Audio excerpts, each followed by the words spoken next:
జరుగుతున్న సిచ్యువేషన్స్ వరంగల్ జిల్లాలో కనిపిస్తూ ఉన్నాయి.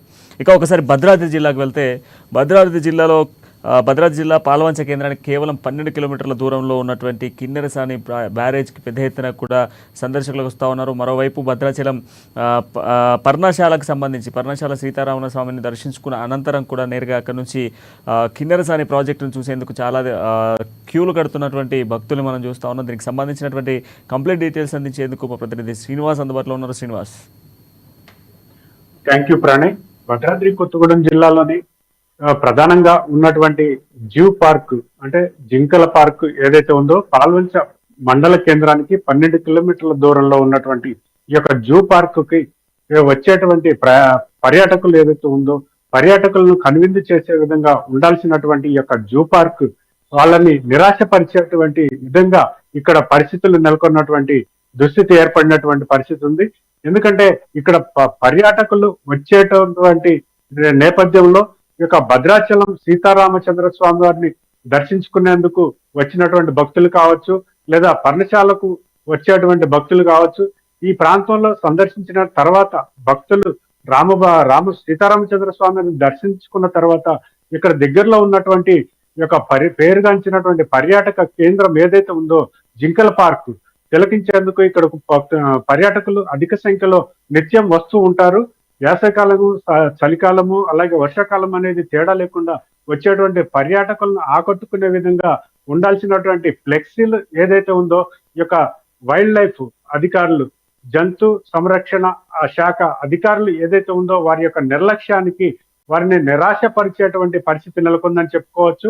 ఈ యొక్క ఫ్లెక్సీలు ఏదైతే ఉందో వాటి రూపురేఖలు మారిపోయి సంవత్సరాలు గడుస్తున్నప్పటికీ కూడా, అంటే జిల్లాలో కొత్తగూడెం నుంచి మొదలుకొని ఈ యొక్క భద్రాచలం వరకు ఏర్పాటు చేసినటువంటి మార్గ మధ్యంలో రోడ్డు సైడ్ కావచ్చు ఏర్పాటు చేసినటువంటి ఫ్లెక్సీలు జూ పార్క్ అంటే జింకల పార్క్ కు సంబంధించి ఈ యొక్క వన్యప్రాణుల యొక్క చిత్రములతోటి ఫ్లెక్సీలు ప్రింట్ చేసినటువంటివి ఏర్పాటు చేసినటువంటి నేపథ్యంలో అవి ఆనమాలు దొరకనటువంటి పరిస్థితి ఏర్పడినటువంటి ఫ్లెక్సీలను తొలగించడంలో నిర్లక్ష్యం వహిస్తున్నటువంటి వన్యప్రాణి సంరక్షణ అధికారుల నిర్లక్ష్యం ఇకనైనా వీడి ఈ యొక్క ఫ్లెక్సీలను నూతనంగా ఏర్పాటు చేసి వచ్చేటువంటి పర్యాటకులను ఆకట్టుకునే విధంగా ఉండాలని చెప్పేసి కూడా కోరుతున్నటువంటి పరిస్థితి ఉంది.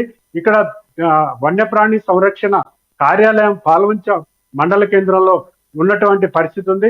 ఈ యొక్క మండల కేంద్రంలో ఉన్నటువంటి వన్యప్రాణి సంరక్షణ కార్యాలయంలో ఏర్పాటు చేసినటువంటి ఫ్లెక్సీలు కూడా దౌర్భాగ్యం ఏంటంటే తమ కార్యాలయంలో ఉన్నటువంటి ఫ్లెక్సీలు కూడా వారికి ఏర్పాటు చేయాలనే ఆలోచన కూడా రాకపోవడం చాలా దురదృష్టకరం అని చెప్పుకోవచ్చు. ఈ యొక్క అధికారులు ఏ స్థాయిలో వారి యొక్క పర్యాటకులకు సౌకర్యాలు అందిస్తున్నారనేది కూడా ఈ తేటతెల్లమవుతున్నటువంటి దుస్థితి ఏర్పడింది.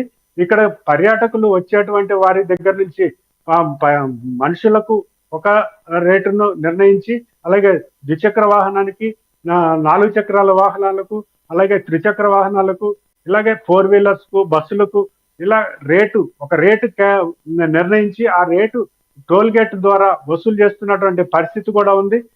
కోట్ల రూపాయలు, సంవత్సరానికి కోట్ల రూపాయలు ఈ యొక్క టోల్ గేట్ ద్వారా వస్తున్నటువంటి ఆదాయం ఫారెస్ట్ డిపార్ట్మెంట్ కి, వన్యప్రాణి సంరక్షణ శాఖకు వెళ్తున్నటువంటి నేపథ్యం ఉంది. ఇక్కడ ఇంకో విషయం ఏంటంటే ఇక్కడ ఉన్నటువంటి జింకల పార్క్ ఏదైతే ఉందో జింకల పార్క్ తిలకించడానికి వచ్చేటువంటి పర్యాటకులు ఇక్కడ ఉన్నటువంటి కిన్నెరసాని ప్రాజెక్టు ఏదైతే ఉందో ఈ యొక్క జెన్కో ఆధ్వర్యంలో నడుస్తున్నటువంటి పరిస్థితి ఉంది. ఈ జింకల పార్క్ వచ్చేసి వన్యప్రాణి సంరక్షణ కేంద్రం వారు నిర్వహిస్తున్నటువంటి పరిస్థితి ఉంది. కానీ ఈ యొక్క వచ్చేటువంటి పర్యాటకులకు అక్కడ కిన్నెరసాని ప్రాజెక్టు తిలకించేందుకు వచ్చినటువంటి పర్యాటకులు అక్కడ ప్లాస్టిక్ వ్యర్థాలను కావచ్చు, తినుబండారాల వ్యర్థాలను కావచ్చు అక్కడ పడవేస్తున్నటువంటి పరిస్థితి ఉంది.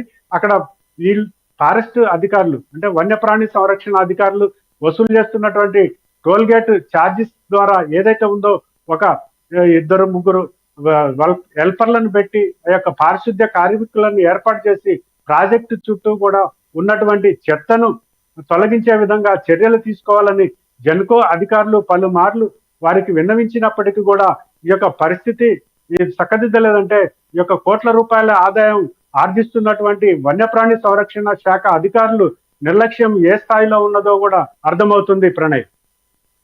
ఇంకో ప్రధాన అంశం ఏంటంటే ఇప్పటికే దాదాపు వచ్చేటువంటి భక్తులు కావచ్చు, లేదంటే ఆ ప్రాజెక్టును తిలకించేందుకు వచ్చేటువంటి భక్తులకు సంబంధించి గణనీయంగా పెరిగేటువంటి సంఖ్య గతంలో చూసాం. సో ఇప్పుడు ఫారెస్ట్ ఆఫీసులకు సంబంధించి దాదాపు ప్రతి ఏటా వన్యప్రాణి సంరక్షణకు సంబంధించినటువంటి ప్రతి ఆర్థిక సంవత్సరంలో బడ్జెట్ అనేది ప్రత్యేకంగా కేటాయించడం, దాంతోపాటుగా వాటిని సంరక్షించేందుకు ఇలాంటి ఏదైతే వన్యప్రాణులు ఉన్నటువంటి ప్రాంతంలో ప్లాస్టిక్ కంప్లీట్గా కూడా నిషేధిస్తూ ఉంటారు. సో ఈ నేపథ్యంలో మరి ప్లాస్టిక్ కావచ్చు, ఇటువంటి తినుబండారాలన్నీ కూడా అక్కడ వేయడం వల్ల ప్రాణులకు కూడా, అంటే అక్కడ ఉన్నటువంటి జీవరాశులకు కూడా ఇబ్బందికరమైనటువంటి వాతావరణం ఏర్పడుతుంది. దానివల్ల కొంత ఫంగస్ కావచ్చు, లేదంటే ఇతర వ్యాధులు కూడా వచ్చేటువంటి అవకాశాలు ఉన్నాయి. అయినప్పటికీ మరి ఎందుకు ఫారెస్ట్ ఆఫీసర్ల నిర్లక్ష్యం ఎందుకు చూపిస్తూ ఉన్నారు? మరోవైపు ప్రేక్షకులు కావచ్చు, లేదంటే భక్తులు ఎక్కువ శాతం రావడం కోసం ప్రత్యేకంగా ఏర్పాట్లు చేస్తూ ఉంటారు. దాదాపు తిలకించేందుకు వచ్చేటువంటి వాళ్ళ కోసం కొంత ఆకర్షణీయంగా ఉండేటువంటి జంతువులకు సంబంధించినటువంటి చిత్రాలను కూడా అక్కడక్కడ పెట్టడం మనం సహజంగా చూస్తూ ఉంటాం. అయినప్పటికీ మరి ఎందుకు నిర్లక్ష్యం చేస్తూ ఉన్నారు? నిర్లక్ష్యానికి గల కారణాలు ఏంటి? ఇక్కడ చూసుకున్నట్టయితే ప్రణయ్, కిన్నెరసాని ప్రాజెక్ట్ అనేది ఈ యొక్క కిన్నెరసాని ప్రాజెక్టు నుంచి జెన్కో KTPS కు, కొత్తగూడెం థర్మల్ పవర్ స్టేషన్ కు నీటిని సరఫరా చేస్తున్నటువంటి కెనాల్ ఉన్నటువంటి నేపథ్యంలో ఈ యొక్క ప్రాజెక్టు జెన్కో ఆధ్వర్యంలో నడుస్తుంది. ఈ యొక్క జింకల పార్క్ వచ్చేసి వన్యప్రాణి సంరక్షణ డిపార్ట్మెంట్ ఆధ్వర్యంలో నడుస్తుంది. ఈ యొక్క జింకల పార్క్ దగ్గర సమీపంలో ఉన్నటువంటి ఈ యొక్క వ్యర్థాలను మాత్రం వారు తొలగిస్తున్నారు తప్ప, ప్రాజెక్టు మీద వచ్చేటువంటి ఇదే పర్యాటకులు ప్రాజెక్టు మీదకు వచ్చి తినుబండారాలు కావచ్చు, ఇతర వ్యర్థాలు కావచ్చు అక్కడ పడేస్తున్నటువంటి పరిస్థితి ఉంది. అక్కడ మాత్రమే వీరు తొలగించడంలో నిర్లక్ష్యం వహిస్తున్నారు.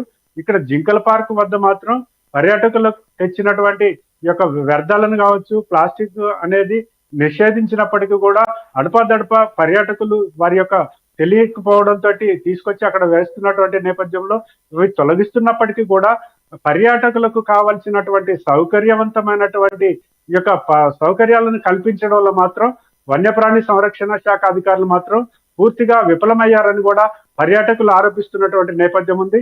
ఇకనైనా అక్కడ పర్యాటకులు కొంతసేపు సేద తీరేందుకు ఉన్న పరిస్థితులను బట్టి చూస్తే అక్కడ వానరాలు, కోతులు మాత్రం బీభత్సంగా అక్కడ ప్రాంతంలో సంచరించడం వల్ల పర్యాటకుల పైకి వెళ్ళటము, అలాగే వారి చేతిలో ఉన్నటువంటి తినుబండారాలు కావచ్చు, అలాగే హ్యాండ్ బ్యాగులు కావచ్చు, ఇతర కవర్లు కావచ్చు, ఏదైనా వారికి సంబంధించినటువంటి చేతిలో ఉన్నట్టయితే వాటిని వెనక నుంచి కావచ్చు, ముందు నుంచి కావచ్చు భయపెట్టుకుంటూ వచ్చేసి మీద పడి రక్కేస్తున్నటువంటి నేపథ్యం కూడా ఉన్నదని చెప్పుకోవచ్చు. వాటిని కవర్లను లాక్కెళ్ళిపోయి తీసుకెళ్ళిపోతున్నటువంటి నేపథ్యం ఉంది.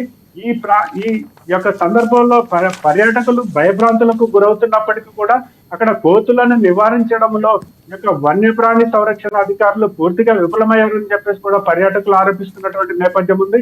ఇకనైనా స్పందించి ఈ యొక్క ఫ్లెక్సీలు ఏదైతే ఉందో జిల్లాలో ప్రధాన రహదారుల బట్టి ఏర్పాటు చేసినటువంటి ఫ్లెక్సీలు, వన్యప్రాణులకు చిత్రమాలికలు ఏర్పాటు చేసినటువంటి ఫ్లెక్సీలు ఏవైతే ఉందో వాటిని తొలగించి నూతన ఫ్లెక్సీలను ఏర్పాటు చేసి, అలాగే కిన్నెరసాని పర్యాటక కేంద్రంలో జింకల పార్కు వద్ద పర్యాటకులు చేద తీరేందుకు సౌకర్యవంతంగా ఉండేందుకు ఏర్పాట్లు చేయాలని కోట్ల రూపాయలు ఆర్జిస్తున్నటువంటి ఈ యొక్క వన్యప్రాణి సంరక్షణ శాఖ ఏదైతే ఉందో ప్రక్షాళన చేసే విధంగా పర్యాటకులు కోరుతున్నటువంటి నేపథ్యం ఉంది.